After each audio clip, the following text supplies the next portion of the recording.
इटावा जनपद की बरथना सीट के सभी आम जनता ने ये कभी सोचा भी ना होगा कि उनकी विधायक सावित्री कठरिया की उनकी ही बात नहीं सुनी जाएगी। हम बात कर रहे हैं इटावा जनपद के सत्ताधारी विधायक यानी बीजेपी की विधायक सावित्री कठरिया की।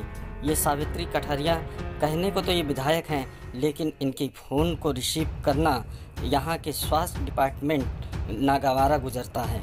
लेकिन जब विधायिका जी आम जनता की समस्याओं को देखते हुए इन स्वास्थ्य कर्मचारी और स्वास्थ्य के आला अधिकारियों को जब कॉल करते हैं तो इनकी ही कॉल ब्लैक लिस्ट कर दी जाती है।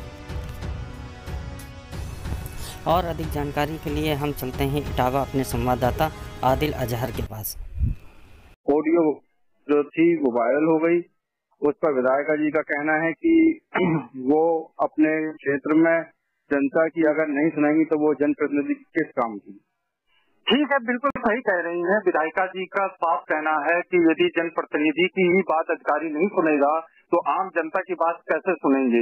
ये लाल फीताशाही, अफसरशाही क्या इस देश में उस समय जायज है जिस समय महासंकट चल रहा हो, कोरोना काल चल रहा हो, सरकारी हो या गैर सरकारी हो, सारे संगठन सबकी मदद के लिए आगे आ रहे हैं। तो ऐसे में क्या डॉक्टर की ये लापरवाही मानी जाए?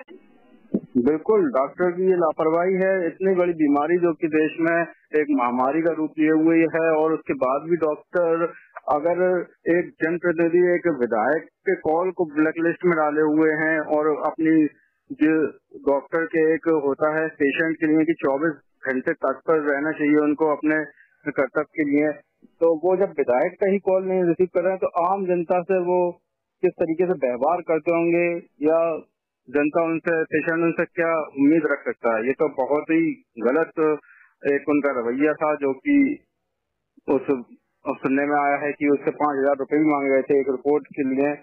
इस तरीके की विधायिका जी ने बात भी बताई थी। तो बहुत ही ये आरोप लग रहा है डॉक्टर के खिलाफ की रिपोर्ट बनाने को लेकर 5,000 रुपए की डिमांड उस गरीब व्यक्ति से की जा रही है, तो निश्चित इसमें जिले के जिलाधिकारी को और प्रदेश के आला अधिकारियों पर इस डॉक्टर के खिलाफ कार्रवाई करनी चाहिए। और यही नहीं कि यदि जनप्रतिनिधियों के नंबर ब्लैक लिस्टेड होंगे तो आम नागरिकों का क्या हाल होगा, ये डॉक्टर किस तरीके से आम नागरिकों को ट्रीट करते होंगे, ये अपने आप में एक प्रश्न चिन्ह लगता है। बिल्कुल बिल्कुल सही बात है, क्योंकि अब अगर विधायिका जी के पास इस तरह की कोई शिकायत है तो उनको भी इसके लिए कुछ न कुछ कदम उठाना चाहिए और अपने अधिकारियों से बोलकर इसके खिलाफ कुछ न कुछ एक्शन लेना चाहिए। और अगर डॉक्टर अपनी जगह सही है तो उनको भी शिकायत करना चाहिए इस पुलिस में।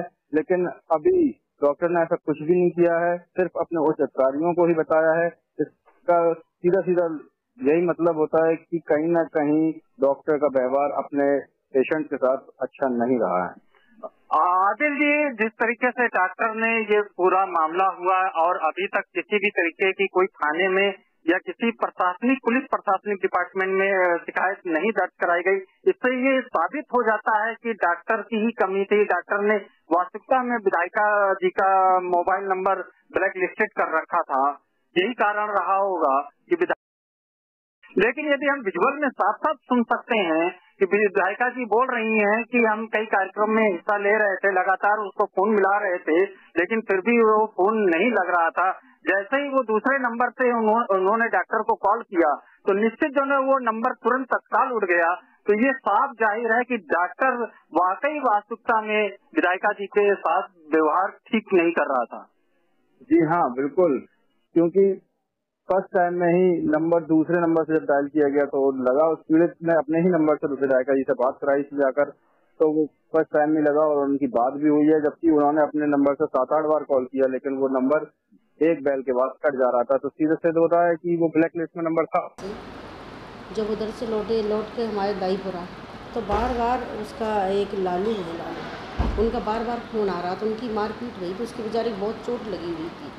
तो बार बार फ़ोन आए कि मतलब इनकी नाक मुँह से खून निकल रहा है और इनकी बहुत चोट लगी है और CSC वाले वो सुन नहीं रहे हैं, वो डॉक्टर साहब। तो हमने कहा कि हमारी बात करा, उनने की बात कर लो आप। तो हमने कहा जब फ़ोन मिलाया तो हमने अपने गनर से कहा बेटा फ़ोन मिला के देना था। तो उसमें एक कॉल गई, एक बेल गई, इसके बाद में कट गई। तो हमने फिर बताई, हमने कि इसमें एक बेल जा रही है, बार बार कट जा रहा फ़ोन, इसमें क्या है। ब्लैक लिस्ट में तो नहीं पड़ा, तो उसने कहा कि मैम की ब्लैक लिस्ट में ये नंबर पड़ा है, इसलिए एक ही बैल जा रही है। तो हम कार्यक्रम में जैसे मास्क वितरण हमने कल कई जगह 7 जगह मेरा कार्यक्रम था मास्क और वो सैनिटाइजर के वितरण का।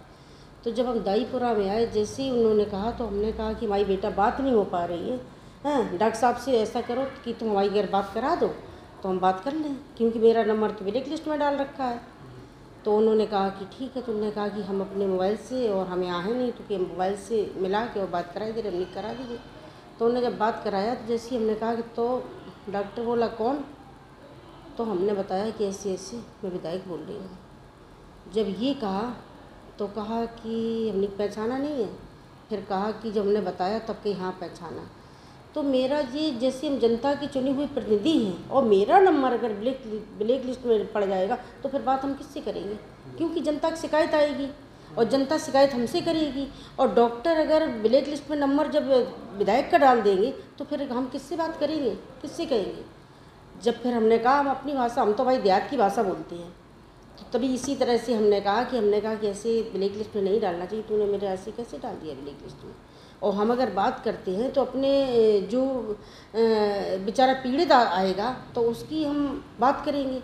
लेकिन ये बताइए कि अनुशासनहीनता है कि नहीं, एक विधायक का एक ब्लैक लिस्ट में नंबर डालना कितनी गलत बात है। जब उसने फिर हमारे पास फिर फ़ोन मिलाया, ये कहा कि हम ये डॉक्टर साहब कह रहे हैं कि 5000 रुपया दो तो अच्छी रिपोर्ट बना देंगे जिससे कि तुम्हारी FIR हो जाएगी। तो वो बेचारा गरीब आदमी रोज़ मजदूरी करता, उसके पास 5000 रुपया कहाँ से आए। तो उसके पास ना तो पैसा थे। जब हमने कहा हैं तो ये उसका रेफर तो वहाँ से कर दिया, लेकिन उसे कागज़ नहीं दिए, जो डॉक्टरी हुई तो उसके कागज़ उसने कुछ नहीं दिए। लेकिन 3 बजे विधायिका जी का फ़ोन आया जिसमें वो अभद्र व्यवहार कर रही थी और कह रही थी अरे तुम्हें अधिचकी सिखा देंगे और तू नालायक है, रह नहीं पाएंगे, इस तरह का बिहेव कर रही थी। मेरे हिसाब से तो आम जनता सिर्फ इसीलिए सोर्स लगाती है विधायक के पास जाए या अधिकारी के पास जाए जब उसका खुद का पावर कहीं नहीं चलता है, तभी वो। और फिर बीमारी एक ऐसी चीज़ है, डॉक्टर के पास आदमी तभी जाता है जब वो बीमार होता है। आप जब विधायक ही नहीं सुन रहे हो तो आम जनता की क्या सुनोगे। इसलिए हमारा तो सीधे साहब विधायिका जी ने जो किया वो सही किया है। इन डॉक्टर्स पे और अधिकारियों पे जो है सख्त से सख्त कार्रवाई करी जाए और इनको जो है कड़ी से कड़ी सजा देनी चाहिए, क्योंकि कोरोना काल में किसी भी तरह की लापरवाही किसी का पूरा जीवन ले सकती है। इसलिए इस तरह का डॉक्टर को हरकत करना बिल्कुल शोभा नहीं देता। इसलिए मेरा तो सही है कि जो है विधायिका जी का जो है बिल्कुल सही उन्होंने किया है। उनका अगर नंबर का ब्लैक लिस्ट में डाला है तो जो है उनको डॉक्टर्स को और उनकी लाइन हाजिरी पूरी करनी चाहिए और उनको जो है कड़ी से कड़ी जो है। एक डॉक्टर का आम जनता के प्रति क्या रवैया होगा? अगर एक विधायक का ही नंबर ब्लैक लिस्ट में डला हुआ तो फिर आम जनता या आम मरीज क्या करेंगे? कोई परेशानी होगी जब एक विधायक ऐसा जो है खुद जो शहर में रहने वाला उसी का जब ब्लैक लिस्ट में नंबर डला है तो फिर आम जनता क्या करेगी? डॉक्टर को एक भगवान का दर्जा दिया गया है, डॉक्टर को एक भगवान का दर्जा दिया गया है। और इस समय आप देख रहे हैं कितना डॉक्टर लोग परिश्रम भी कर रहे हैं, वो भी कर रहे हैं और अच्छी बात है।